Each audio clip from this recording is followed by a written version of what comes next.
Hello नमस्कार दोस्तों, स्वागत है आप सभी का आपके अपने यूट्यूब चैनल विद्या जी के ट्रिक्स में। आज हम लेकर आए हैं हिंदी का एक इम्पॉर्टेंट टॉपिक जिसमें आपको कई सारे क्वेश्चन देखने को मिलते होंगे। इस टॉपिक का नाम है वाच्य। वाच्य के 3 प्रकार होते हैं जिससे आपको कई सारे क्वेश्चन एग्जाम में मिलते हैं, जैसे कृतवाच्य, कर्मवाच्य और भाववाच्य। तो आज हम इनको अच्छे से जान लेंगे और लास्ट में हम कुछ क्वेश्चंस भी करेंगे जिससे आप इस टॉपिक को अच्छे से समझ सकेंगे। तो चलिए शुरू करते हैं।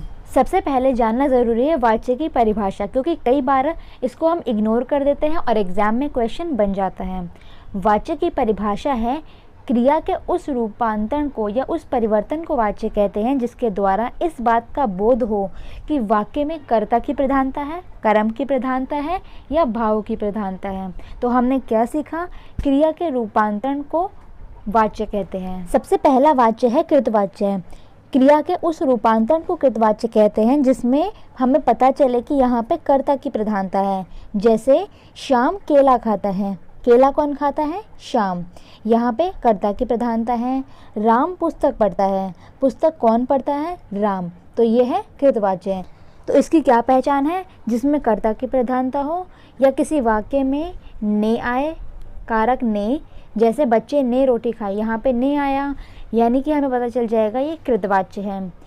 इसके अलावा जहाँ शून्य कारक आए, शून्य कारक जैसे राजीव घर जाता है, तो राजीव और घर के बीच में कोई भी कारक नहीं लगा हुआ है, ये कहलाता है शून्य कारक।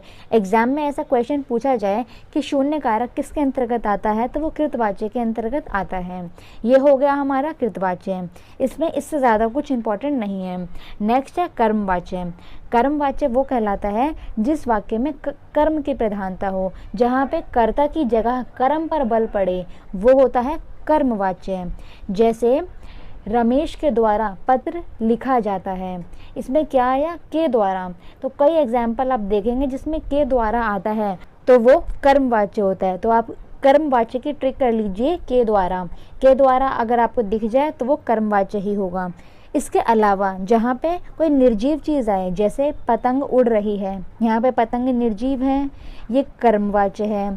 सड़क बन रही है, यहाँ भी कर्मवाच्य है क्योंकि ये भी निर्जीव है। तो यहाँ पे कर्म की प्रधानता भी है और ये निर्जीव भी है, तो यहाँ हो जाएगा कर्मवाच्य।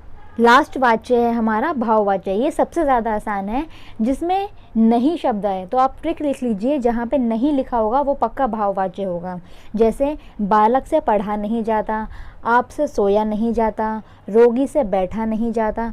तो जिसमें नहीं आए उससे वो करा नहीं जाता, उससे ये नहीं करा जाता, तो वहाँ हो जाता है भाववाच्य। अब एग्जाम में ये भी क्वेश्चन पूछा जाने लगा है, जैसे कृतवाच्य को कर्मवाच्य में बदलना हो या कर्म को कृत में बदलना हो, इस तरीके से जो बदलने वाले क्वेश्चन हैं वो भी एग्जाम में पूछे जाने लगे हैं। तो अब हम उसकी कुछ प्रैक्टिस कर लेते हैं। जैसे कृतवाच्य का उदाहरण है, सचिन मैच खेलने चेन्नई जाएंगे, यह है कृतवाच्य है। कौन खेलने जाएंगे? सचिन। अब हमने ये सीखा था कि कर्मवाच्य बदलने के लिए हम उसको के द्वारा ऐड कर देते हैं।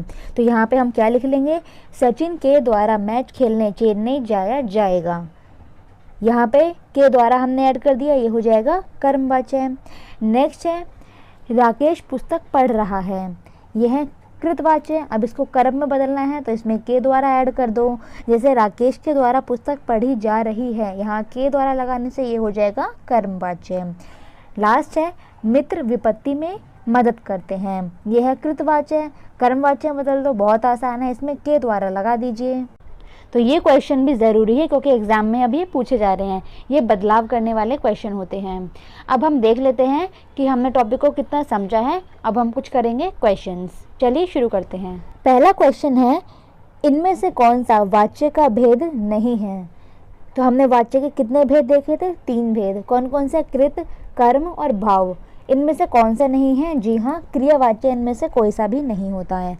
अगला क्वेश्चन है, मोहन को पत्र लिखा गया, इसमें कौन सा वाच्य है? तो क्या लिखा गया? पत्र लिखा गया। यहाँ पे कर्म की प्रधानता है तो ये हो जाएगा कर्मवाच्य।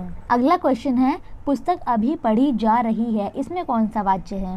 तो पुस्तक पढ़ी जा रही है, यहाँ पे क्या पढ़ी जा रही है? पुस्तक, और पढ़ी ही जा रही है, यहाँ कर्म की प्रधानता है तो ये हो जाएगा कर्मवाच्य। नेक्स्ट क्वेश्चन है, जब वाक्य में भाव की प्रधानता होती है तब कौन सा वाच्य होता है? तो जी हाँ, ये होता है भाववाच्य। लास्ट क्वेश्चन है, वाच्य का संबंध किससे है? ऑप्शंस आपके सामने हैं। अगर आपने क्लास अच्छे से ली है तो स्टार्टिंग में ही हमने बताया था कि वाच्य की परिभाषा होती है क्रिया का रूपांतरण या क्रिया का रूप, वो होता है वाच्य। तो यहाँ आंसर हो जाएगा क्रिया का रूप वाच्य कहलाता है।